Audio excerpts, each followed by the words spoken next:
Hello everyone. आज की इस क्लास में स्वास्थ्य शिक्षा अधिकारी एचयू से रिलेटेड इम्पॉर्टेंट एमसीक्यूज को कराया जाएगा। एंड ये एमसीक्यूज ये प्रश्न आपके रहने वाले हैं सोशल साइंस। आपने सिलेबस देखा होगा, ये आपका सिलेबस दो पार्ट में डिवाइड है। एक तो आपका पहला जीएस का है, ठीक है। इसके अलावा सेकंड है आपका सोशल साइंस का, जिसमें आपको टोटल 8 सब्जेक्ट पढ़ने हैं और उससे ही रिलेटेड यानी कि सोशल साइंस से ही रिलेटेड एमसीक्यूज से रिलेटेड ये आपकी इधर क्लासेस हो रही हैं। ये आपकी थर्ड क्लास है। एंड क्लास स्टार्ट हो इससे पहले आप सभी इस वीडियो को, इस क्लास को ज़्यादा से ज़्यादा लोगों के साथ शेयर जरूर कर दीजिए। एक इन्फॉर्मेशन है, समाजशास्त्र से संबंधित सभी परीक्षाओं के लिए यहाँ पर प्रैक्टिस सेट एंड सोशियोलॉजी के नोट्स पीडीएफ फॉर्मेट में प्रोवाइड कराए जा रहे हैं। इससे संबंधित जानकारी के लिए यहाँ पर व्हाट्सएप नंबर दिया गया है 790-555-3851। इस व्हाट्सएप नंबर पर आप मैसेज करके इससे जुड़ी हुई जानकारी ले सकते हैं।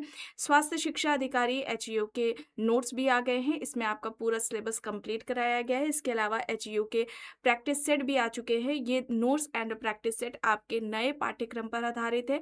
कोई भी इससे संबंधित जानकारी चाहते हैं, नोट्स किस तरह से दिए गए हैं, प्रैक्टिस सेट में प्रश्नों का लेवल किस तरह से है, कोई भी जानकारी चाहते हैं तो व्हाट्सएप नंबर दिया गया है 790-555-3851। इस यहाँ पर देखिए आप नीचे दिया गया है, इस पर आप मैसेज करके पूरी जानकारी इससे जुड़ी हुई ले सकते हैं। ये थर्ड क्लास है।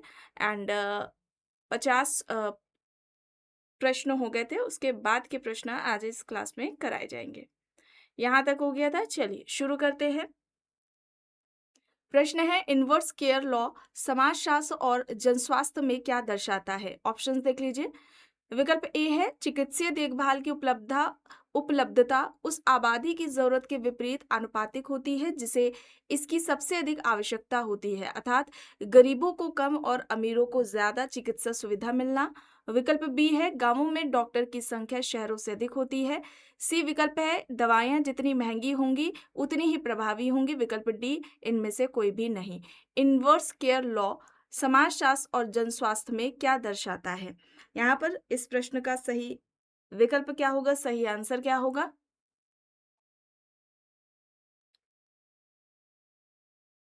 चिकित्सीय देखभाल की उपलब्धता उस आबादी की जरूरत के विपरीत आनुपातिक है जिसे इसकी सबसे ज्यादा जरूरत होती है, आवश्यकता होती है, अर्थात गरीबों को कम और अमीरों को ज्यादा चिकित्सा सुविधा मिलना। विकल्प ए यहाँ पर राइट आंसर हो जाएगा। चलिए अब यहाँ पर देखिए प्रश्न है, भारत में दलितों और आदिवासियों में शिशु मृत्यु दर और मातृ मृत्यु दर सामान्य वर्ग की तुलना में अधिक होने का क्या कारण है? ऑप्शंस देख लेते हैं। विकल्प ए है, जातिगत और सामाजिक आर्थिक असमानता के कारण स्वास्थ्य सेवाओं तक पहुंच न होना। विकल्प बी है, भौगोलिक सुदूरता। सी विकल्प है, जागरूकता और शिक्षा की कमी। विकल्प डी, उपर्युक्त सभी। यहाँ पर क्या हो जाएगा? भारत में दलित और आदिवासियों में शिशु मृत्यु दर और मातृ मृत्यु दर समान वर्ग की तुलना में अधिक है। कारण क्या है? जातिगत और सामाजिक आर्थिक असमानता के कारण स्वास्थ्य सेवाओं तक पहुंच ना होना, भौगोलिक सुदूरता यानी कि विशेषकर आदिवासियों के मामले में, आदिवासियों के संदर्भ में ये बात की गई है, और जागरूकता और शिक्षा की कमी। उपयुक्त सी उपयुक्त यहाँ पर सभी। ऑप्शन डी यहाँ पर राइट होगा, ठीक है। विकल्प डी यहाँ पर राइट हो जाएगा। सारे ऑप्शन यहाँ पर सही हैं। आगे देखते हैं, कैंसर जैसी गंभीर बीमारी के प्रति समाज में व्याप्त पूर्वाग्रह का मरीजों पर क्या मनोवैज्ञानिक और सामाजिक प्रभाव पड़ता है? ऑप्शन है, विकल्प ए, वे जल्दी ठीक हो जाते हैं। विकल्प बी, सामाजिक अलगाव बीमारी को छुपाने की प्रवृत्ति और अवसाद बढ़ जाता है। विकल्प सी, समाज उन्हें अत्यधिक आर्थिक मदद देता है। विकल्प डी, इससे समाज में एकता बढ़ती है। कैंसर जैसी गंभीर बीमारी के प्रति समाज में व्याप्त पूर्वाग्रह का मरीजों पर क्या मनोवैज्ञानिक और सामाजिक प्रभाव पड़ता है, यह प्रश्न पूछा जा रहा है।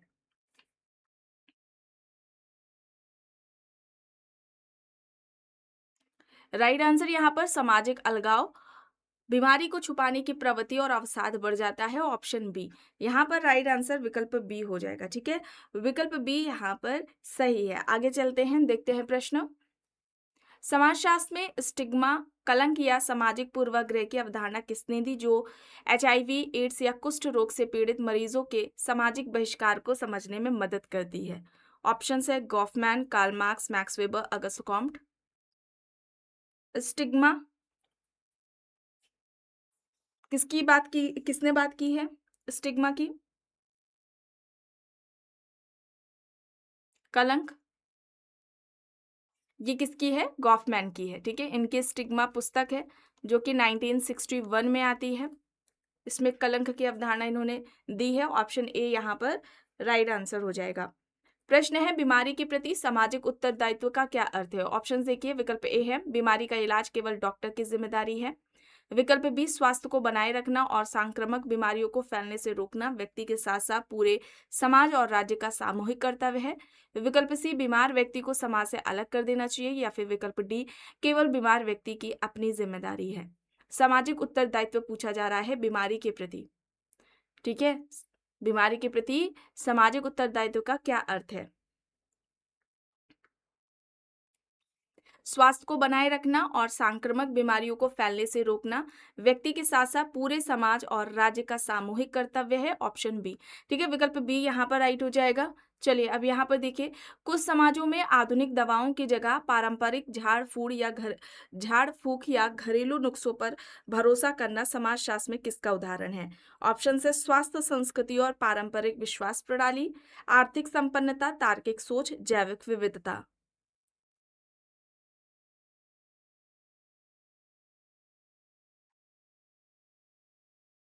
यहाँ पर राइट आंसर स्वास्थ्य संस्कृति और पारंपरिक विश्वास प्रणाली हो जाएगा।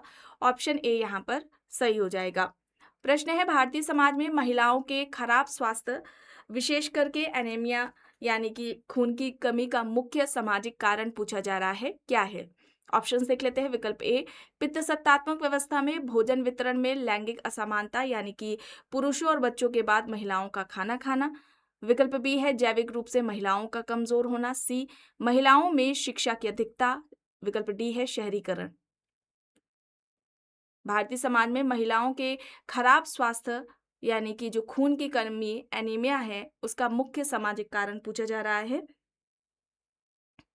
पित्त सत्तात्मक व्यवस्था में, भोजन वितरण में, लैंगिक असमानता। ऑप्शन ए यहाँ पर राइट आंसर हो जाएगा। व्यावसायिक स्वास्थ्य संकट के तहत सिलिकोसिस और एस्बेस्टोसिस जैसी नाम जो बीमारियां हैं वह समाज के किस वर्ग में सबसे ज्यादा पाई जाती हैं? ऑप्शन देख लीजिए। उच्च आय वाले प्रबंधकीय वर्ग में, खनन निर्माण और कांच उद्योग में काम करने वाले असंगठित क्षेत्र के गरीब श्रमिकों में, केवल कृषि क्षेत्र में, या फिर महानगरीय आईटी पेशेवरों में। यहाँ पर क्या हो जाएगा? सिली सिलिकोसिस क्या है? जो श्रमिक होते हैं, लेबर्स होते हैं, वे बड़े-बड़े खदानों में खुदाई करते हैं, पत्थरों को तोड़ते हैं, ठीक है? या अन्य जो काँच से संबंधित जो कार्य होते हैं, उसमें क्या होता है, ऐसे में हवा में जो सिलिका के जो छोटे-छोटे बारीक से कण होते हैं, वो उड़ जाते हैं और फिर बाद में यही साँस के ज़रिए व्यक्तियों के फेफड़ों में प्रवेश कर जाते हैं और वे एक जगह पर स्टोर हो जाते हैं, जमा हो जाते हैं, जिससे फेफड़े काम करना बंद कर देते हैं और उसमें क्या होती है, ऐसे में सांस लेने में प्रॉब्लम होती है, तकलीफ होती है। ठीक है, यहाँ पर क्या हो जाएगा? यहाँ पर खनन निर्माण और कांच उद्योग में काम करने वाले असंगठित क्षेत्र के गरीब श्रमिक हो गए। यहाँ पर विकल्प बी होगा। ठीक है, बी यहाँ पर राइट आंसर हो जाएगा। ठीक है, और जो यहाँ पर एस्बेस्टोसिस दिया गया है, ये क्या है? एस्बेस्टस एक तरह का खनिज होता है जिसका यूज़ सीमेंट को आग ना लगने वाले जो कपड़े होते हैं, इंसुलेशन सामग्री जो होती है, उसमें बनाने में यूज़ होता है और ये जब फेफड़े में व्यक्ति के प्रवेश करते हैं, तो ये घाव कर देते हैं जो कि कैंसर को जन्म देता है। ठीक है, जिसमें कैंसर जैसी बीमारियाँ हो जाती हैं। ठीक है, तो यहाँ पर क्या होगा? विकल्प बी यहाँ पर राइट होगा। आगे देखते हैं स्वास्थ्य के सामाजिक सामाजिक निर्धारकों के संदर्भ में निम्नलिखित में से कौन सा कथन यहाँ पर सही है? विकल्प ए है किसी व्यक्ति का स्वास्थ्य केवल उसके जीन्स पर निर्भर करता है। विकल्प बी है व्यक्ति की आय, जाति, शिक्षा और रहने की दशाएं उसके स्वास्थ्य और जीवन प्रत्याशा को गहराई से प्रभावित करती हैं। विकल्प सी व्यवसाय का स्वास्थ्य से कोई संबंध नहीं है। या फिर विकल्प डी केवल अमीर लोग ही हमेशा स्वस्थ रहते हैं। स्वास्थ्य के सामाजिक निर्धारकों के संदर्भ में इनमें से कौन सा कथन यहाँ पर सही है? यहाँ पर राइट आंसर क्या होगा? कौन सा विकल्प यहाँ पर सही होगा?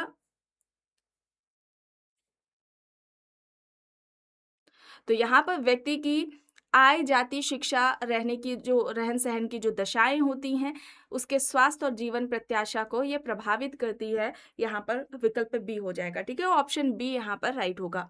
प्रश्न है भारत के ग्रामीण क्षेत्रों में स्वच्छता से जुड़ी समस्याओं का मुख्य सामाजिक सांस्कृतिक कारण इनमें से किसे माना जाता है? आइए देखते हैं। विकल्प ए है आधुनिक तकनीकों का अभाव। विकल्प बी है शुद्धता और प्रदूषण से जुड़ी पारंपरिक धारणाएं और खुले में शौच की आदत। विकल्प सी पानी की अत्यधिक उपलब्धता। विकल्प डी केवल आर्थिक गरीबी।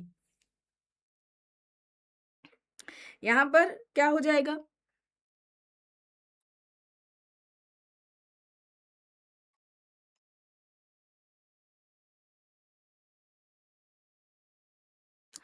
केवल आर्थिक गरीबी ही नहीं होगा, ठीक है? स्वच्छता से पूछा जा रहा है, पानी की अत्यधिक उपलब्धता नहीं होगा, आधुनिक तकनीकों का अभाव नहीं होगा, यहाँ पर शुद्धता और प्रदूषण से जुड़ी पारंपरिक धारणाएं और खुले में शौच की आदत, ठीक है? विकल्प बी यहाँ पर राइट हो जाएगा।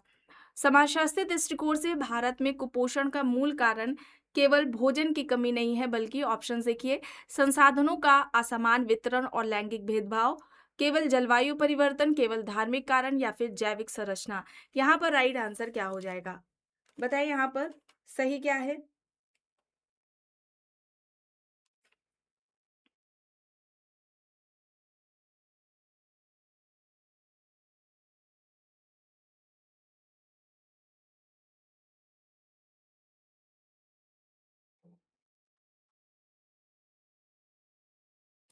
यहाँ पर राइट आंसर क्या होगा? संसाधनों का समान वितरण और लैंगिक भेदभाव, ठीक है? ऑप्शन यहाँ पर ए राइट आंसर हो जाएगा। प्रश्न है शहरी स्वास्थ्य प्रतिमान से क्या तात्पर्य है? ऑप्शन देखिए शहरों में ग्रामीण क्षेत्रों की तुलना में हमेशा बेहतर स्वास्थ्य होता है। विकल्प बी शहरों में बेहतरीन स्वास्थ्य सुविधाएं होने के बावजूद मलिन बस्तियों में रहने वाले गरीबों का स्वास्थ्य स्तर बहुत खराब होता है। शहरों में बीमारियों का पूरी तरह उन्मूलन हो चुका है। विकल्प डी में इनमें से कोई भी नहीं है। शहरी स्वास्थ्य प्रतिमान से क्या तात्पर्य है? यह प्रश्न पूछा जा रहा है।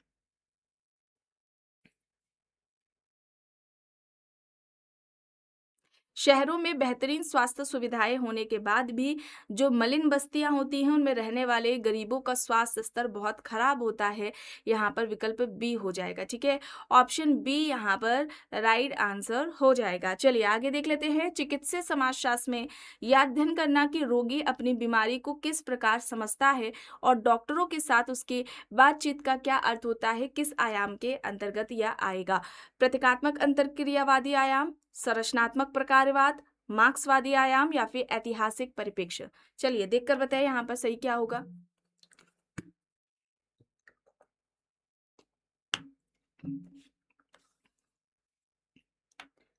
रोगी अपनी बीमारी को किस प्रकार समझता है और डॉक्टरों के साथ उसकी बातचीत का क्या अर्थ होता है, या किस आयाम के अंतर्गत आएगा चिकित्सीय समाजशास्त्र में? इसे क्या कहा जाएगा? क्या कहा जाएगा? प्रतीकात्मक अंतरक्रियावादी आयाम। ऑप्शन ए यहाँ पर राइट होगा। स्वास्थ्य के किस सिद्धांत के अनुसार चिकित्सीय व्यवस्था और स्वास्थ्य सेवाएं पूंजीपति वर्ग के नियंत्रण में है और यह स्वास्थ्य में असमानता को बढ़ावा देती है? किस परिप्रेक्ष्य से यह संबंधित है? प्रकारवाद, अंतरक्रियावाद, संघर्ष सिद्धांत, उद्विकास सिद्धांत यहाँ पर दिया गया है। चिकित्सीय व्यवस्था और स्वास्थ्य सेवाएं पूंजीपति वर्ग के नियंत्रण में है और यह स्वास्थ्य में असमानता को बढ़ावा देती है। यहाँ पर क्या हो जाएगा, कॉन्फ्लिक्ट थ्योरी हो जाएगा, ऑप्शन सी यहाँ पर राइट आंसर हो जाएगा। चलिए आगे देखते हैं, स्वास्थ्य का कौन सा सैद्धांतिक परिप्रेक्ष्य यह मानता है कि बीमारी समाज के सुचारू संचालन में बाधा डालती है और रुग्ण भूमिका सामाजिक स्थिरता को बनाए रखने का एक तरीका है। चलिए ऑप्शंस देख लीजिए, संघर्षवादी सिद्धांत, प्रकार्यात्मक सिद्धांत, प्रतीकात्मक अंतर्क्रियावाद और उत्तर आधुनिकतावाद यहाँ पर विकल्प में दिया गया है। यहाँ पर क्या हो जाएगा,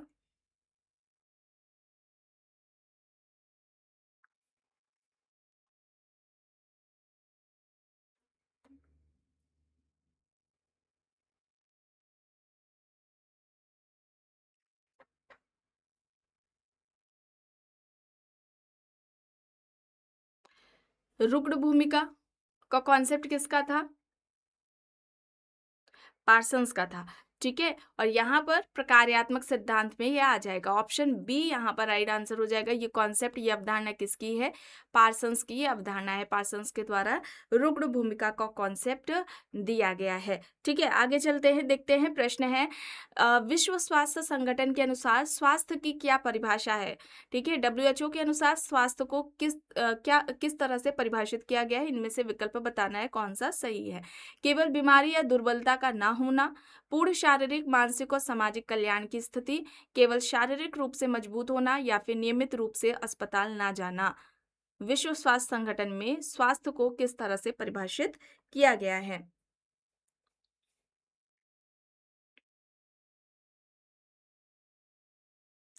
यहाँ पर पूर्ण शारीरिक, मानसिक और सामाजिक स्थिति होगा, विकल्प बी। ठीक है, ऑप्शन बी यहाँ पर राइट होगा। समाजशास्त्र में स्वास्थ्य और बीमारी को किस रूप में देखा जाता है, केवल एक जैविक तथ्य है या पूरी तरह से व्यक्तिगत समस्या है, यह एक सामाजिक और सांस्कृतिक अवधारणा भी है, इसका समाज से कोई संबंध नहीं है। बताएं, स्वास्थ्य और बीमारी को किस रूप में देखा जाता है। यहाँ पर राइट आंसर क्या होगा, यह एक सामाजिक और सांस्कृतिक अवधारणा भी है, ऑप्शन सी यहाँ पर राइट आंसर हो जाएगा। चिकित्सीय समाजशास्त्र का मुख्य उद्देश्य पूछा जा रहा है। चलिए बताएं, नई दवाओं की खोज करना, डॉक्टरों को ट्रेनिंग देना, स्वास्थ्य और चिकित्सा व्यवस्था पर सामाजिक कारकों के प्रभाव का अध्ययन करना, अस्पतालों का निर्माण करना। चिकित्सीय समाजशास्त्र का मुख्य उद्देश्य पूछा जा रहा है, क्या होगा, चिकित्सीय समाजशास्त्र का मुख्य उद्देश्य क्या होगा। स्वास्थ्य और चिकित्सा व्यवस्था पर सामाजिक कारकों के प्रभाव का अध्ययन करना। ठीक है, ऑप्शन सी यहाँ पर चिकित्सीय समाजशास्त्र का यह मुख्य उद्देश्य है, ऑप्शन सी यहाँ पर राइट हो जाएगा। रुग्ण भूमिका की अवधारणा अभी आपको बताया गया, रुग्ण भूमिका आपने समाजशास्त्र में पढ़ा भी है। रुग्ण भूमिका का कॉन्सेप्ट किसके द्वारा दिया गया है, पार्सन्स के द्वारा दिया गया है, ऑप्शन बी यहाँ पर राइट आंसर हो जाएगा। पार्सन्स के अनुसार रोगी भूमिका समाजशास्त्र के किस सिद्धांत के अंतर्गत आती है, संघर्षवादी सिद्धांत, प्रकार्यात्मक सिद्धांत, प्रतीकात्मक क्रियावाद, उद्विकासीय सिद्धांत यहाँ पर दिया गया है।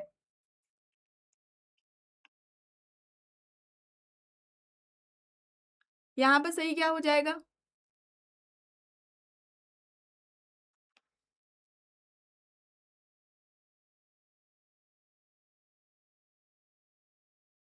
यहाँ पर प्रकार्यात्मक सिद्धांत होगा, ऑप्शन बी। ठीक है, विकल्प बी यहाँ पर राइट आंसर हो जाएगा। ठीक है, यहाँ पर बी सही है।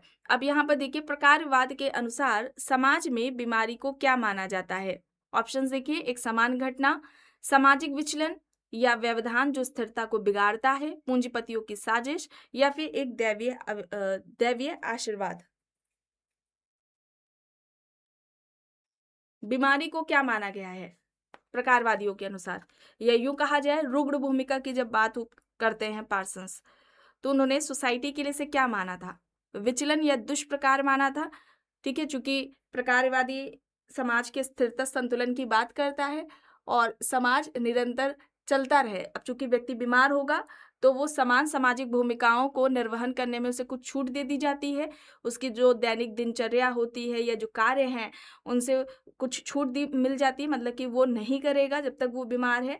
ठीक है, अब उससे व्यक्ति से यह अपेक्षा भी की जाती है कि वह डॉक्टरों से परामर्श लेगा और अपनी बीमारी को ठीक भी करेगा, ये उन्होंने बताए भी थे विशेषाधिकार में रोगी के। तो जब सोसा अगर हम बात करते हैं फंक्शनलिज्म की, तब ये समाज के स्थिरता संतुलन की बात करता है। और जो व्यक्ति होगा, रुग्ण भूमिका का कॉन्सेप्ट, जब व्यक्ति बीमार होगा तो वो अपनी सामाजिक भूमिकाओं का निर्वहन नहीं करेगा। चूँकि समाज की निरंतरता और उसकी सुचारू रूप से समाज चलते रहे, तो इसके लिए व्यक्ति का भूमिका का पालन करना भी ज़रूरी है, अपनी भूमिकाओं का निर्वहन करना भी ज़रूरी है। इसलिए इन्होंने क्या माना था, प्रकार्य को जो रुग्ण भूमिका है उसको डिसफंक्शनल माना था, सामाजिक विचलन या व्यवधान बताया था। ऑप्शन बी यहाँ पर क्या होगा, राइट आंसर हो जाएगा। चलिए आगे देख लेते हैं। स्वास्थ्य का कौन सा सिद्धांत यह मानता है कि अमीर और गरीब के बीच स्वास्थ्य सुविधाओं में अंतर वर्ग संघर्ष का कारण है? यहाँ पर क्या हो जाएगा?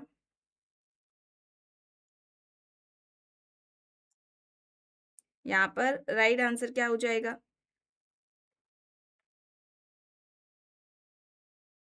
संघर्षवादी हो जाएगा, ठीक है?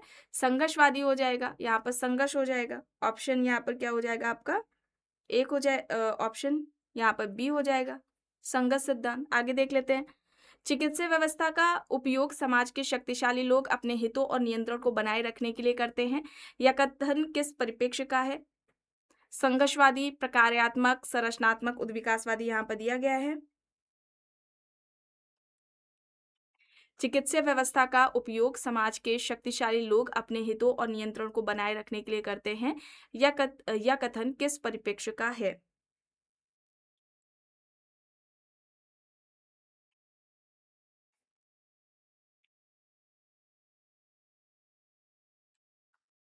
संघर्षवादी, ठीक है? ऑप्शन ए यहाँ पर राइट होगा।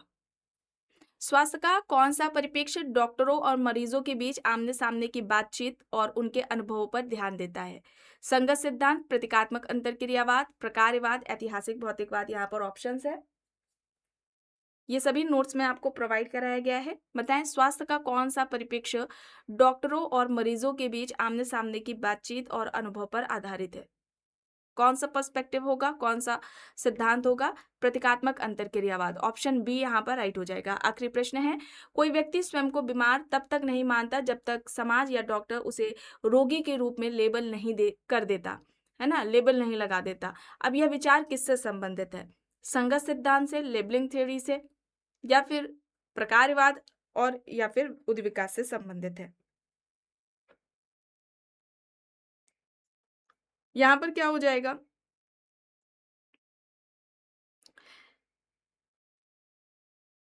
यहाँ पर क्या होगा? इससे पहले वाली क्लास में हम लोगों ने इसके बारे में पढ़ा भी था।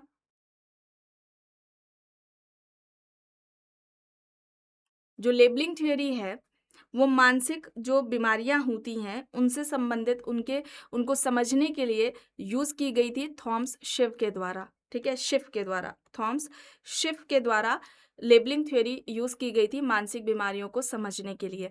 ठीक है, वहीं पर अगर हम मूल अवधारणा की बात करते हैं लेबलिंग थ्योरी की, तो अपराध से संबंधित, ठीक है, अपराध से संबंधित जो लेबलिंग थ्योरी दी गई थी, लेबलिंग सिद्धांत दिया गया था, वो किसके द्वारा दिया गया था? ठीक है, अपराध से संबंधित सिद्धांत लेबलिंग का हॉवर्ड बेकर ने दिया था। ठीक है, किसने दिया था? हॉवर्ड बेकर ने। आपने पढ़ा भी होगा समाजशास्त्र में। विचलन से संबंधित अगर हम बात करते हैं, तो विचलन से संबंधित जो लेबलिंग थ्योरी है वो किसके द्वारा दी गई है? लेमर्ट के द्वारा दी गई है। ये विचलन से संबंधित है। ठीक है, विचलन से संबंधित लेबलिंग थ्योरी किसने दी थी? हॉवर्ड सॉरी लेमर्ट ने दी थी। दो तरह के विचलन की बात की थी, प्राथमिक और द्वितीयक विचलन। लेकिन अपराध से संबंधित दी थी हॉवर्ड बेकर ने। और यहाँ पर मानसिक बीमारियों को समझने के लिए लेबलिंग थ्योरी का जो प्रयोग किया था वो थॉमस शिफ ने किया था। यहाँ पर राइट आंसर ऑप्शन बी हो जाएगा। आज की इस क्लास में बस इतना ही। आई होप ये क्लास आपको पसंद आई होगी। अगर पसंद आई है तो प्लीज़ लाइक करिएगा, कमेंट करके ज़रूर बताइएगा। चैनल पर अगर आप नए हैं तो चैनल को भी ज़रूर सब्सक्राइब कर लीजिएगा, एंड इस वीडियो को जितना हो सके ज़्यादा से ज़्यादा लोगों के साथ शेयर भी ज़रूर करिएगा।